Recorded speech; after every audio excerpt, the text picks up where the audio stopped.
अशी आहे की हे प्रॅक्टिकली तर जमत नाही. कारण समजा तुम्ही 1 करोडचं घर बघता आहात आणि तुमची सॅलरी आज 2 लाख रुपये जरी असेल तर 2 लाख रुपये सॅलरीच्या याच्यामध्ये 1 लाख रुपये जेव्हा आपण समजा EMI कन्सिडर करतो तरी तो 50% झाला, तरी तो 40% होत नाही आहे. सो ही जी अडचण आहे त्या केसमध्ये होतंय काय की आपल्याला फॅमिली इन्कमच्या पॉईंट ऑफ व्ह्यूने विचार केला पाहिजे.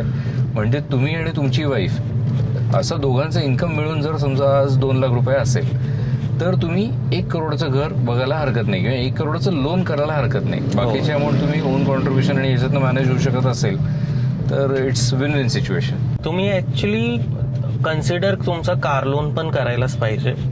कारण कार लोनची पण व्हॅल्यू असते, म्हणजे EMI तो एक बर्डन असतोच तुमच्याकडे, लाईक ती एक लायबिलिटी आहे.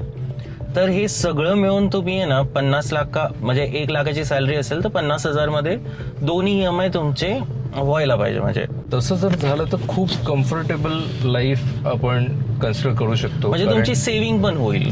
सेव्हिंग पण होईल आणि तुम्हाला स्ट्रेस नाही येणार EMIचा.